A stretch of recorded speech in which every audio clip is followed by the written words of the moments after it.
5 weeks that I've gotten a lot of questions about fermented foods and how they benefit our health and the gut and what does that all mean? What health benefits do they really have?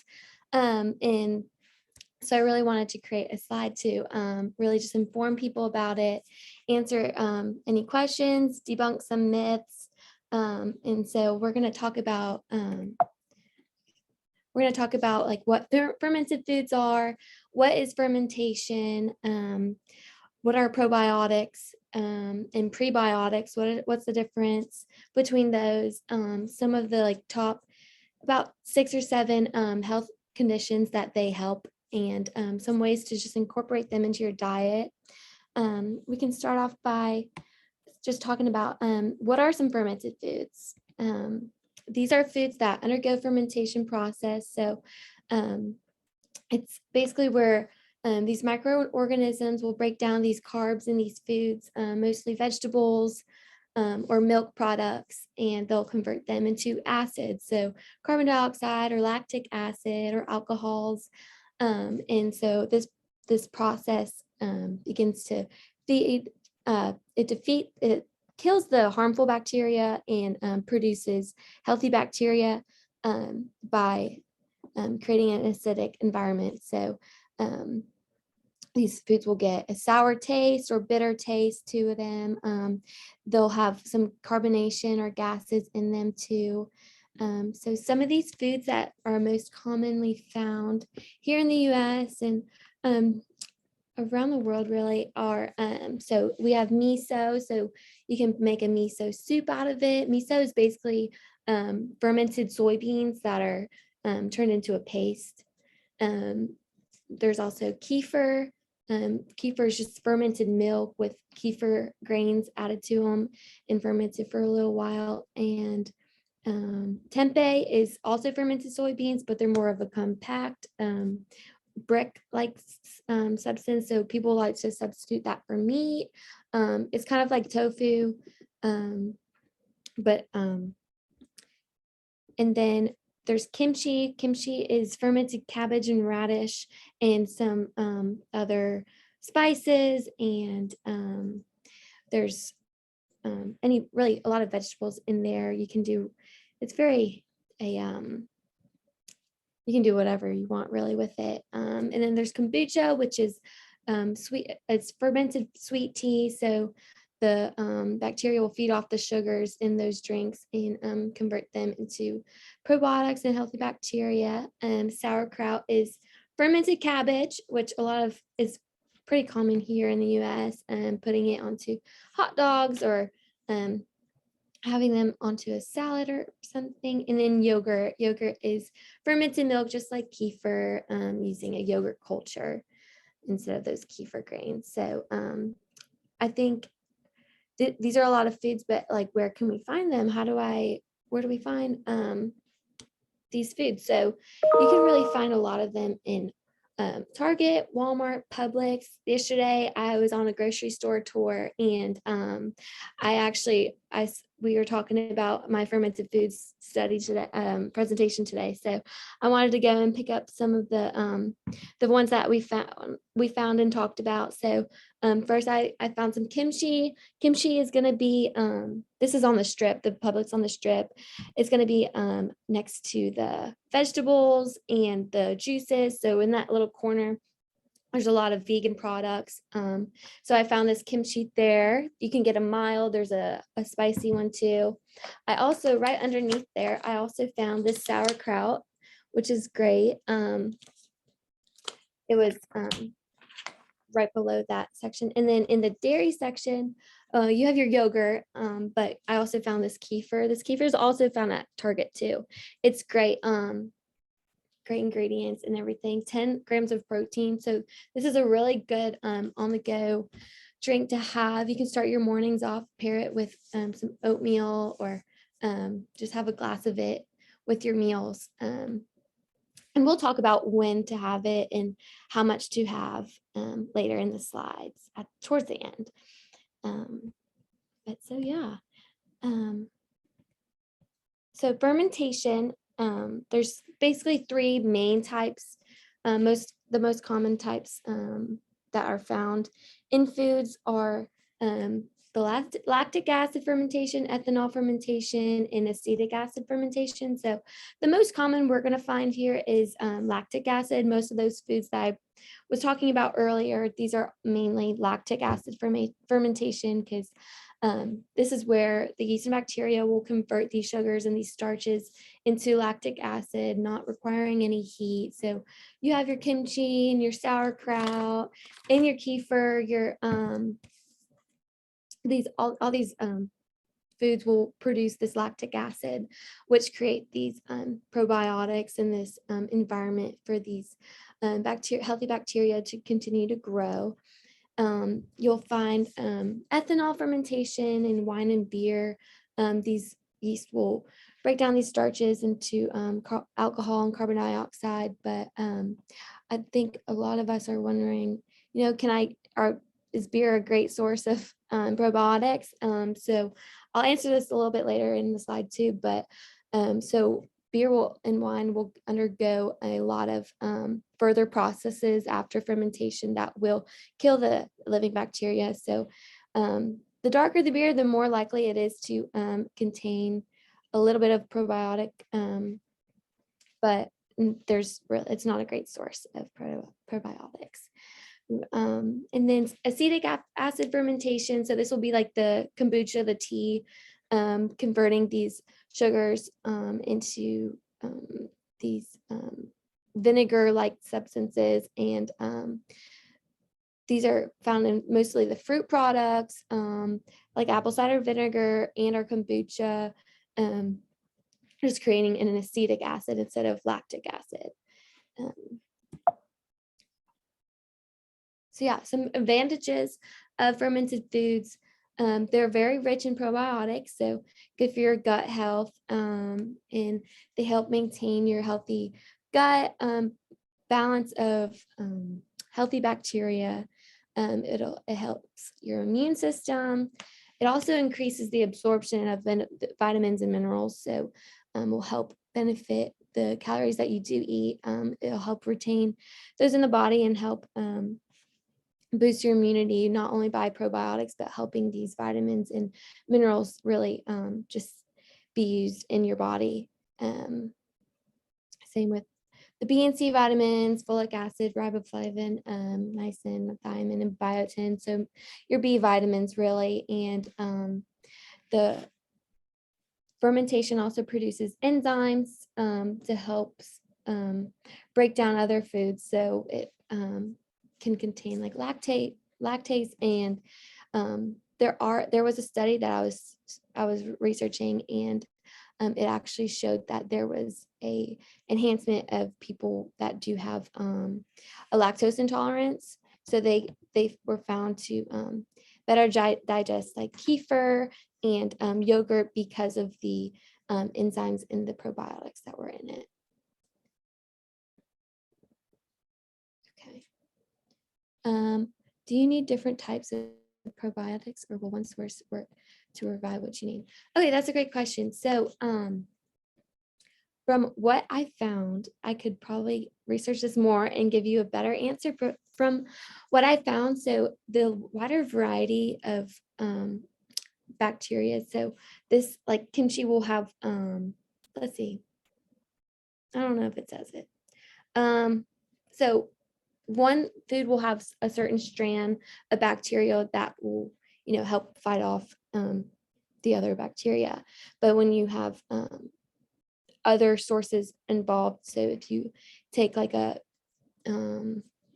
if you also have kefir, so that will provide you with other probiotics and other strands of probiotic. It'll just help combat and build the efficiency of your gut microbiota, which I'll talk about in a little bit. So really just, Andrew is going to answer this question. Okay. But yeah, the more sources you can get, the better it'll affect your gut. And okay, so We're gonna do a little poll. So have any of y'all had any of these fermented foods or tried ever? We're gonna do a little poll. You can answer miso, kefir, tempeh, kimchi, kombucha, sauerkraut, yogurt.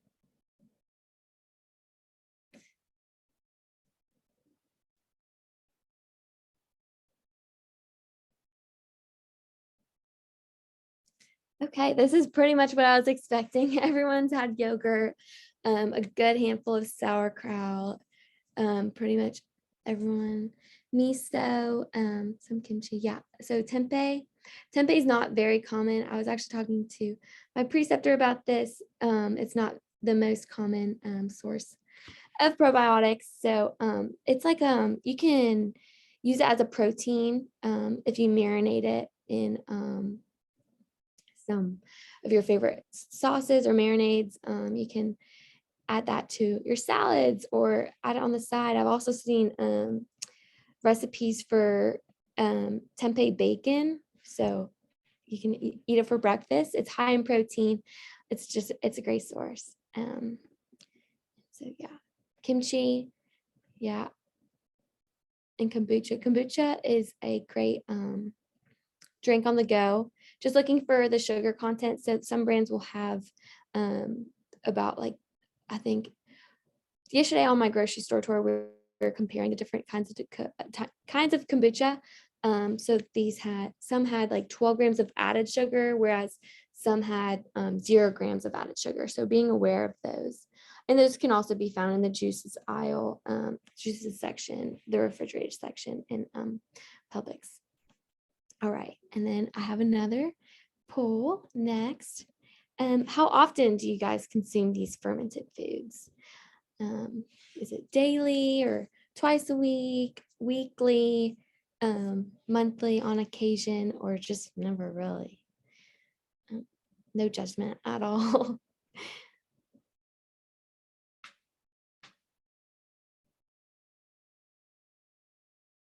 Okay, we have a good variety of everything.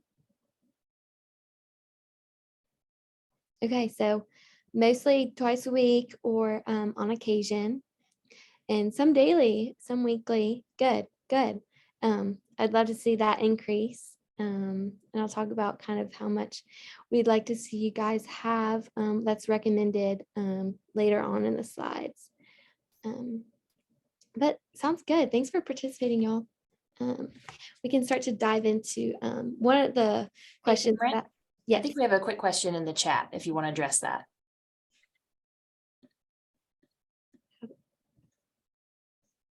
So the question was, does cheese fall into the category of fermented products?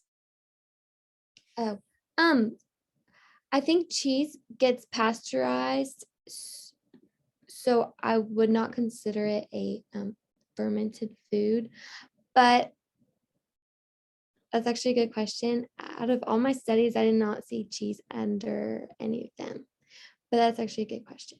I'm pretty sure that it's not, but I can research and get back to you at the end. And then we have a second question in the Q&A. Okay. I have always been wary of kombucha after being gifted on of the slips. I'm not sure what they were trying to say there. Is it really safe, and what is it exactly? Yeah. Okay. So we're actually I'm gonna kind of talk about it a little bit, kind of how it's made or how the process is.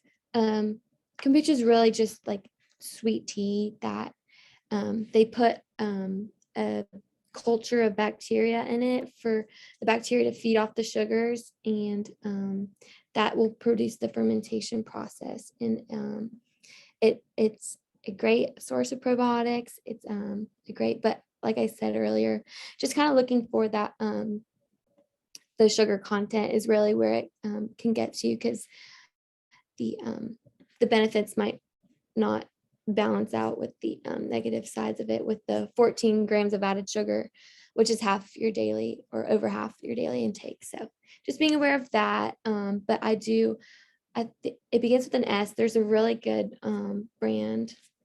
I can drop that later But yes, I hope that answers, and I'll go into it a little bit more too.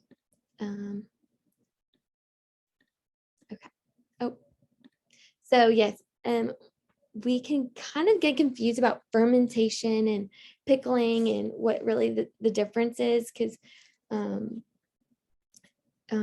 they kind of have the same concept a little bit. So first off, we'll talk about fermented foods. So fermented foods, these their acidic substance is created by the food themselves through the bacteria feeding off of them. They produce those acids, and so these they must be refrigerated. They must be kept kept in the fridge after they've been fermented. So they tend to ferment for about a day or 2 or 3. And then once they've been exposed, they are to be put in the fridge. Probiotic, they have a lot of probiotics in them. And also these foods are just like kombucha, sauerkraut, and yogurt, fermented vegetables, kimchi, all those. And then pickled foods, the acidic substance is added to the vegetables or to the substance. So it's usually a vinegar. So this doesn't produce fermentation. The vegetables are basically just soaking in the vinegar.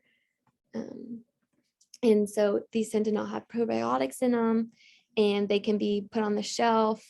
So some things are like pickles and jarred vegetables, most commonly found. Okay, so I'm going to kind of talk about each of the fermented foods more on a scientific side of things. So we can start with sauerkraut. So sauerkraut is a lacto-fermented food. So it produces lactic acid.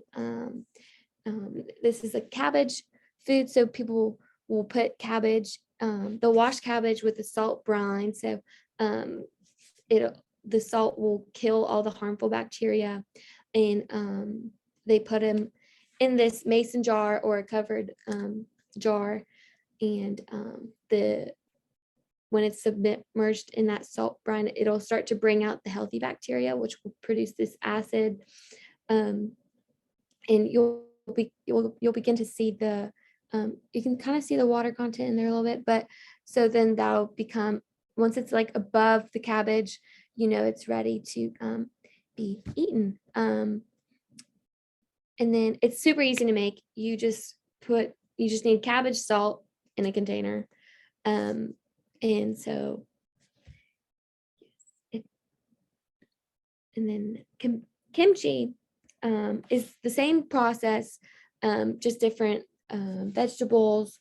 They add a lot of different spices into it. So it is also soaked into a salty brine to kill these harmful bacteria, leaving the healthy bacteria, which feed off of the bad bacteria and create they turn the sugars into this lactic acid for that flavor, the production of probiotics.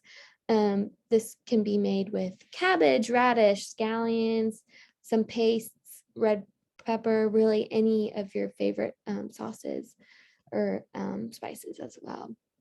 And you just put these in a jar until the brine will cover the vegetables, and then and it's sealed. So lacto-fermentation is really just you add your ingredients, so your vegetables or whatever you're trying to ferment, and then you add salt and you take away the oxygen. So it's really covering it and making sure there's no oxygen getting released, getting to it.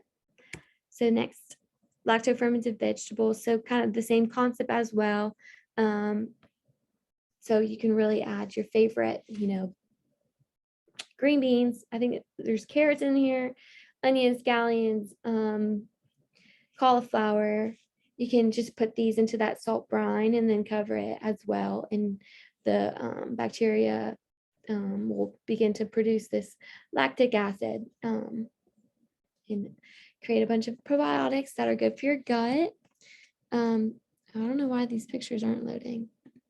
Oh, but So tempeh is also lacto-fermentation. So they cook these soybeans, they hull them, which they remove the covering, the shell, and they compact them into a you put it into a container, and or into like a bag. And so they add this mold, this rhizopus mold, which will start to feed off of the soybeans.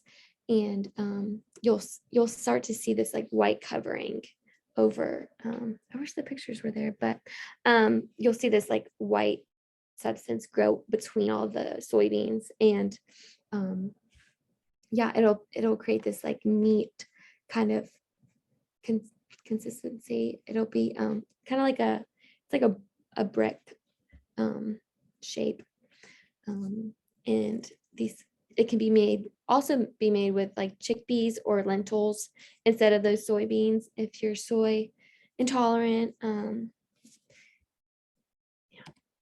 then kefir is really cool to me. It's also lacto fermentation.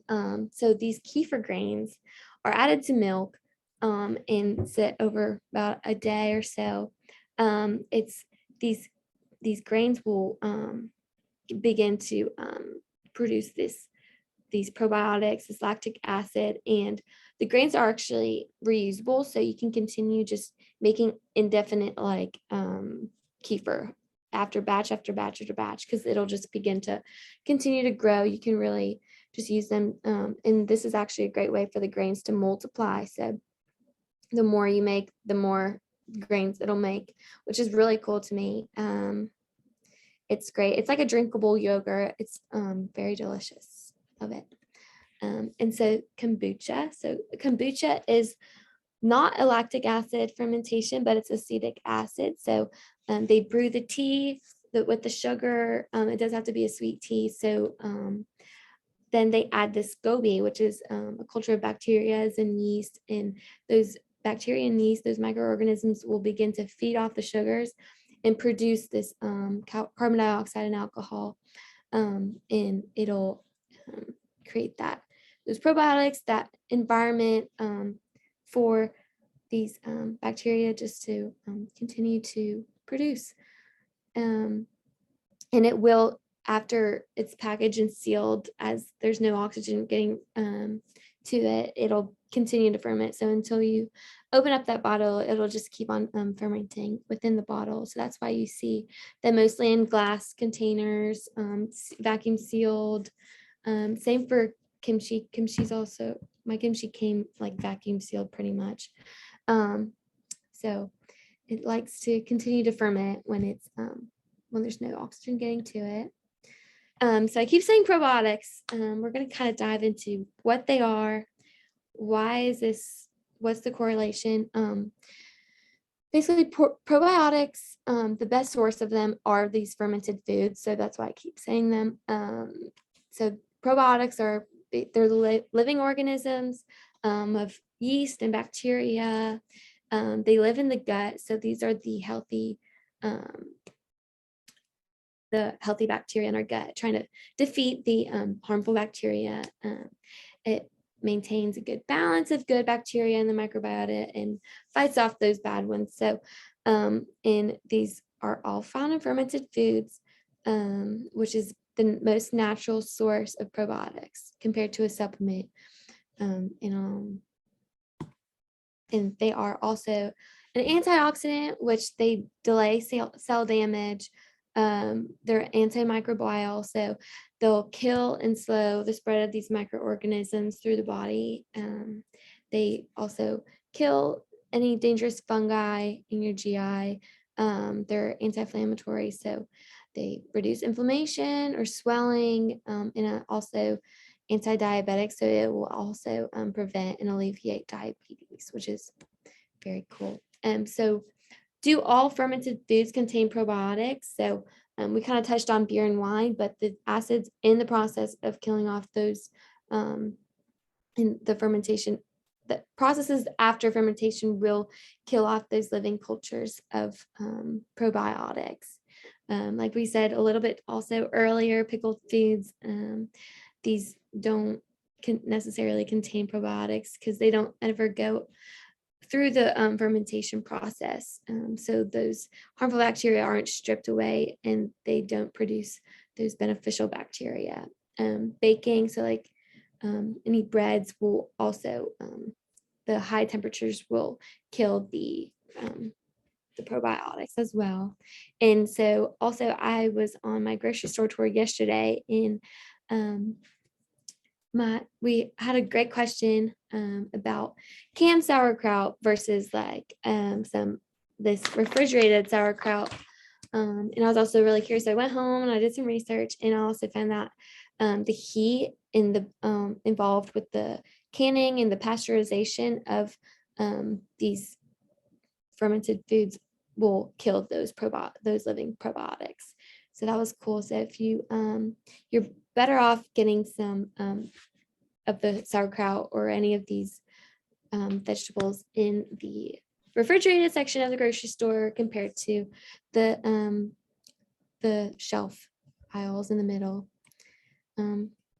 Okay, so also prebiotics. So I think we hear this word a lot. Prebiotics, probiotics, what's the difference? Which one should I take? Do I take both? So pretty much probiotics or prebiotics are the food for your probiotics. So these will enhance the efficiency of the probiotics. So those probiotics need food just like us. They'll continue just to eat and feed off those probiotics to provide better benefits for yourself. So it, in hand, if you take prebiotics with the probiotics, it'll just enhance the efficiency of the probiotic. And some of these foods can be found, probiotic foods are asparagus. I don't know why these pictures aren't showing, but asparagus, bananas, berries, garlic, peas, basically a lot of plant sources, because prebiotics are are found in insoluble fiber, which is indigestible plant fibers found. So next we'll talk about the health aspect of probiotics and fermented foods and the role. So some ways that probiotics will work in your body is that it aids your gut health, it increases immunity, it will defeat inflammation, it'll lower your risk of obesity, it'll aid your mental health, and decrease your risk of diabetes. And also I talked a little bit about blood pressure at the end because we had a question come in a day or two ago. And so I answered that in a slide as well. So starting off with the gut is a system of these microorganisms in the gut, and it's like a battle. It continues just to these harmful bacteria try to take over, and the healthy bacteria, the probiotics, try to take over and defeat the harmful bacteria. So these will be bacteria, viruses, and fungi, and this really just aids the digestive system. When we eat fermented foods, this is great for our gut health because it does have all those healthy bacteria. So it'll increase nutrient absorption. Like I said earlier, that it breaks down these nutrients and makes them easier to absorb. So like it'll break down lactose and convert it to glucose and galactose for people with a lactose intolerance. They can easily digest these glucose and galactose because these probiotics will break those down for them. And fermentation just destroys anything that is harmful, like the anti-nutrients, phytates, harmful gut bacteria. It's really good for your digestive health. It will restore the balance of healthy gut bacteria. It decreases any digestive symptoms that we may face, like bloating or diarrhea or constipation and gas. It'll help with those symptoms. It also reduces any symptoms of IBS, which is irritable bowel syndrome.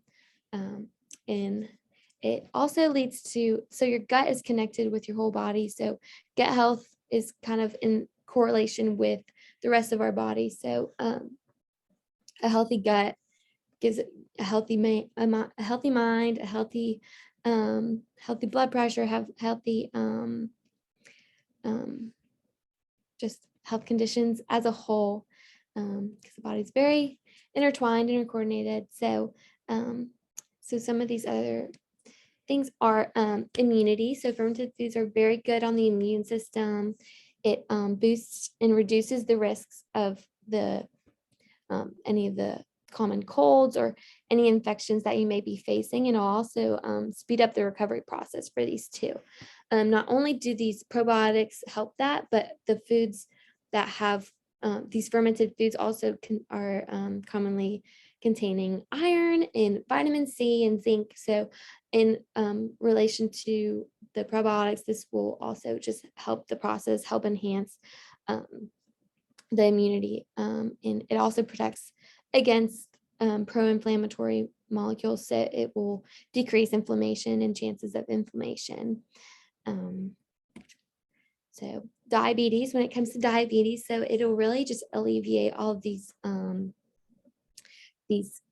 signs and symptoms of diabetes. So I looked into this study, and it really compared the fermented foods and these common biomarkers of diabetes. So, and it did show a positive correlation between decreasing the risk of diabetes in labs that are pulled, like glucose, your insulin sensitivity, your glucose tolerance. So it showed all these great improvements of these lab values, and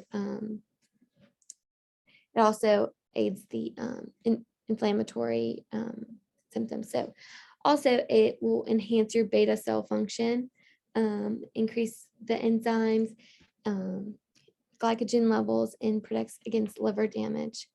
And so also kind of in correlation with that, fermented foods also decrease our risk of obesity. There was a study also I did that compared the supplementation of probiotics along with the common labs, the common anthropometrics, like your body weight and waist circumference. So it did show a decrease in weight and circumference compared to a placebo controlled group. And these good bacteria that are found in probiotics will balance the microbiota, which is very important when it comes to weight management and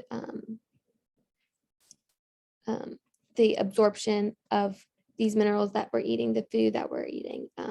It also showed that this people who were eating a lot of fermented foods were showing a decrease in caloric consumption. So decreased caloric consumption means that your body's not getting as much energy, so it might be getting enough energy and not storing it as fat. So when we eat excess calories that our body doesn't need, it will be stored into fat. So decreasing calories will lead to decrease in body weight and a decrease in waist circumference. I think we had, does taking antibiotics for infection affect gut microbe? So yes, I really recommend taking, if you are on antibiotics, to take a probiotic with it so that your gut is still getting that healthy bacteria, because the antibiotics will kill the healthy bacteria in your gut. Yes, it will affect the gut microbe. So eating your fermented foods, or if you don't necessarily like fermented foods, or if you have a child that is taking an antibiotic, that I would recommend that you or he or she will take a probiotic supplement or fermented foods along with the antibiotic. And yogurt's really good too. It'll help settle your stomach, or those good little yogurt go-go squeeze. Making yogurt fun for kids is also an easy way, but just checking the sugar content. Hope that answers your question. So inflammation, so fermented foods will create an increase of beneficial bacteria, which also impacts your inflammation. So I'm not sure how familiar y'all are with lab values and everything, but CRP levels are reactive protein. So that really is a biomarker for us dietitians. And when I do my clinicals, I really look at CRP levels to see their the stress levels and the degree of inflammation that they have. So that is an indicator of someone's inflammation. There was a study that showed that this probiotics, eating fermented foods and getting these probiotics does in fact decrease these CRP levels. It also promotes short chain fatty acid production, which also enhances the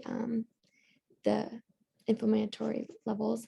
And yeah, a study from Stanford University that I was researching, it also revealed that eating a variety of fermented foods. So there's your variety, like we were kind of talking about earlier, getting a variety of them will also reduce inflammation through the body. Okay, fermented foods and mental health. So we kind of downplay mental health a lot with the relation to gut health.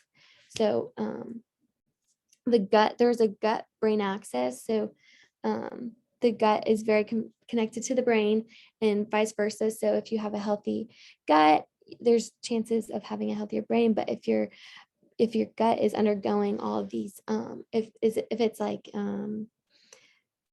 if there's a lot of unhealthy bacteria in it and you're not getting enough probiotics and there's not enough probiotics to fight off these bad bacteria, it can cause symptoms of depression or anxiety or stress, or increase your stress levels. This will just be an aid to decrease these symptoms. So if you do experience any of these symptoms, just fermented foods are a way to decrease these, because an unhealthy gut microbiome continuously is in relationship to the brain, which will disturb stress and your GI, your digestive system. So those two go hand in hand. If you're stressed, it can also affect your gut and produce like constipation or stomach pain. So, and then vice versa, where a unhealthy gut can also cause symptoms of stress and anxiety. So trying to balance a healthy gut microbiota and a healthy brain is fermented foods are just a great way to increase a little bit of mental health. So fermented, I had a question about what's the effect on blood pressure of these fermented foods, and how much can it affect? So I did a little study yesterday, and I found that also it does decrease your blood pressure. So it'll improve your blood cholesterol levels as well. It'll reduce LDLs, so your harmful cholesterol levels. Low density lipoprotein is the bad.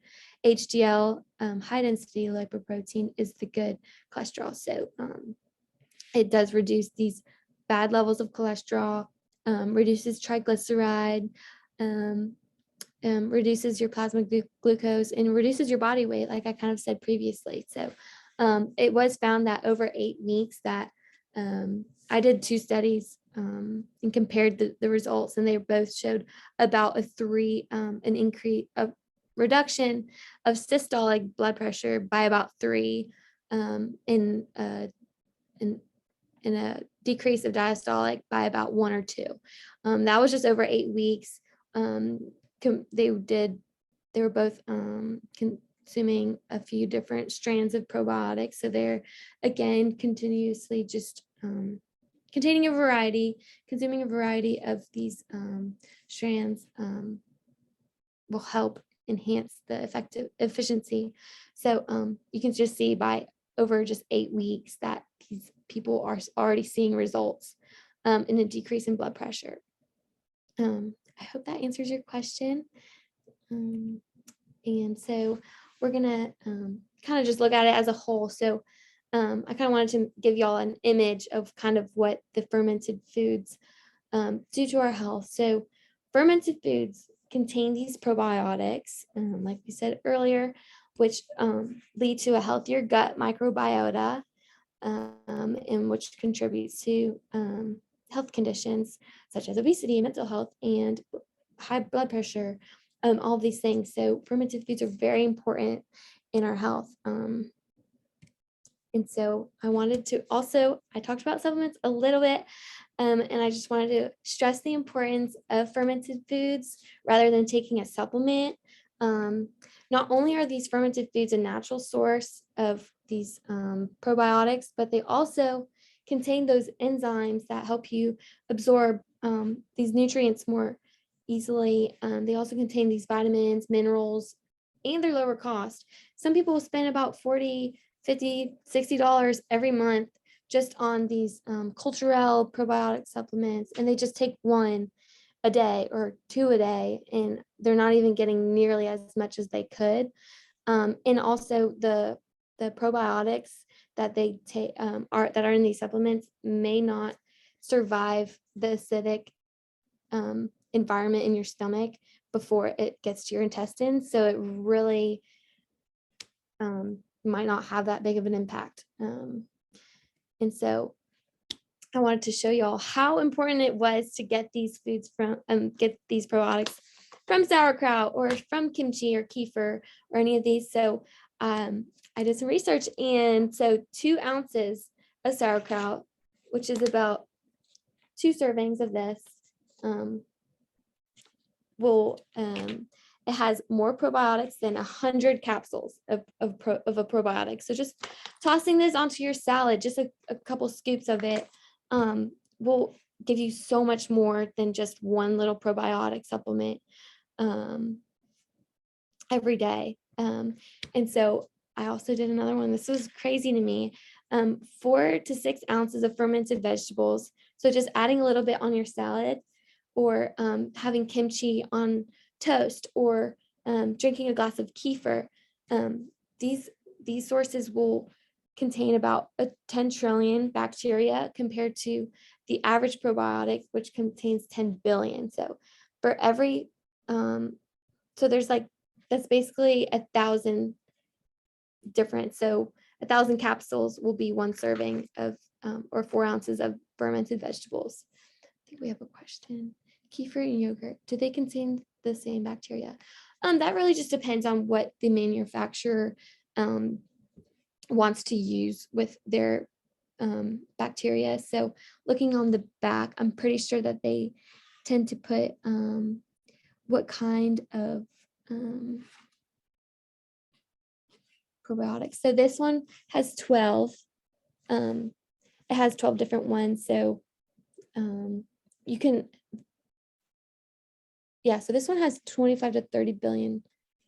That's cool. So they'll have it labeled most likely, and just getting, it just depends on what the manufacturer wants to use it with. But so the more sources of these fermented foods that you get, the more chances of you getting a variety of different bacteria, because provides different manufacture but different kinds. Yeah, and so I thought this was a crazy fun fact, because for 1,000 you can have 1,000 capsules, and that's the same amount if you were to have 4 to 6 ounces of just a fermented vegetable. Okay. So I wanted to talk about how we can start to incorporate these in our diet. What are the next steps after this? So when should we eat these? It's good to eat them every day. You can eat them with your meals. You can eat them as a snack. You can really eat them just 2 to 3 times per day will be great. what can you ferment? So you can ferment really almost every vegetables with high water content. So cucumbers, carrots, cabbage, spinach, not spinach, cabbage, where did I say that? Zucchini, green peppers. If you are to ferment vegetables that have a little lower water content, it will just make more of a sour flavoring, and it will just take a little bit longer to ferment those vegetables. And so some recipes I can put them in the chat also, along with these slides, but some ways to incorporate these foods into your diet. In the mornings, you can have a little avocado toast and put some kimchi on it, or put some kimchi on your salad, or pair it with rice. And it's really good with salmon, or like some chicken, or in a stir fry. Has great spices. You can also make some fermented salsa.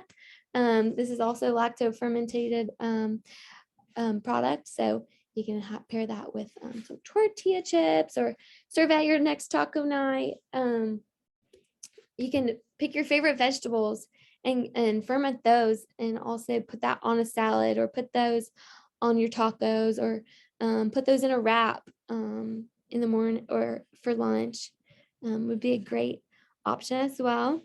And putting sauerkraut on hot dogs. If y'all are going to the game this weekend, pack your sauerkraut with you. Or I'm kidding, but just if you're at a tailgate, bring your sauerkraut and add that on onto your hot dogs, and get a serving of fermented foods just like that.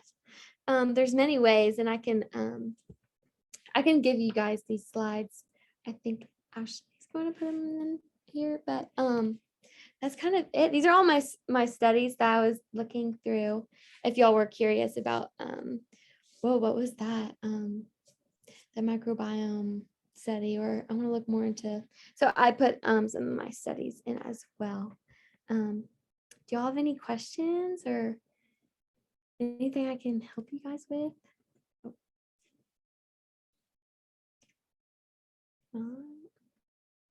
Got a few minutes. Well, I had such a great time. Oh, wait. Would love to get recipes. Okay, yes.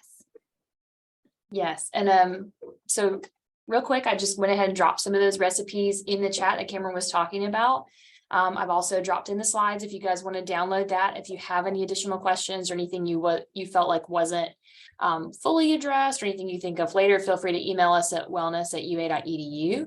And Cameron, I think you do have one more question that just came in through the Q&A. Oh, I see the recipes. We just addressed that. So I did drop those recipes that Cameron shared in the chat. So we'll give you guys a couple minutes if you want to click those or download it.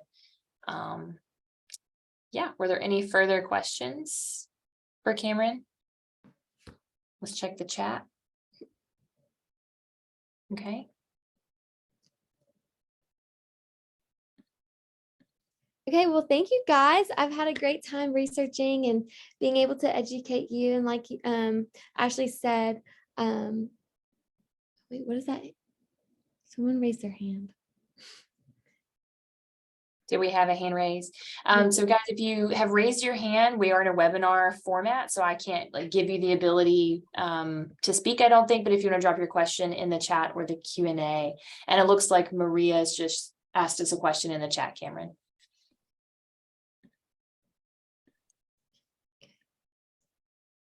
It's not letting me open the chat. Okay, I'll read the question aloud. She Okay. says, so fermented veggies give you both probiotics and prebiotics since they have fibers by default.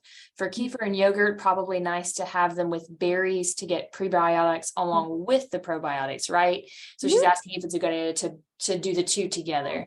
Yeah, of course. You can have your yogurt with your berries in the morning and get those the 2-for-1 special. And then you can also have your fermented veggies for lunch or dinner. And you get those are 2 servings right there. So those are great ways to pair both prebiotics and probiotics together to really enhance the efficiency of those probiotics. So that was a great application. Thank you for sharing. Okay, and then I do have one other question. Cameron, you may or may not know the answer to this, but we have a question. Are any of these probiotics better than the others? So for example, if I don't eat a lot of soy, but sauerkraut and yogurt are there for me, you know, are better for me. I guess she's asking, is she missing anything by avoiding some of these, or are they all kind of the same equality when it comes to probiotics? Are they all just generally good for you? Yeah, that's a great question. From my understanding, so some people get to become comfortable, or the body becomes immune to the probiotic. So changing up also your probiotic is also a good way to make sure that you're still getting it. But I don't necessarily believe, to my knowledge, this is just from what I kind of believe. I don't believe that there's one strand that you like need to get or that you're missing, because a lot of these strands, these different products have multiple probiotics. So my thing would just be not taking a supplement, because that might have one or two, whereas this kefir will have 12. So just trying to get that variety, like I said, in fermented foods rather than just a supplement. But I don't believe that there's one that's the best in the little. There's some that are very common in foods, but I don't believe. That's all I know about that. But that's All a right. great question. Yeah, that we had some great questions today. So again, if you have any follow-ups, feel free to email us at wellness@ua.edu. We will be posting this webinar recording to our YouTube channel and also to the archive page on our website. So if you want to go back and read the information, or real quick before we leave, feel free to grab those slides from the chat. Cameron, since I know you haven't been able to open the chat, I just want to share. Everybody says thank you you so much. You did a great job, very informative. So great job on your presentation today. Thanks everybody for coming. We appreciate you being here. And yeah, that's it. Have a great day. Happy Friday. Happy weekend. All right. Happy Thanksgiving. And happy Thanksgiving. How can I forget? All right. Bye everybody. Bye y'all. Thank you.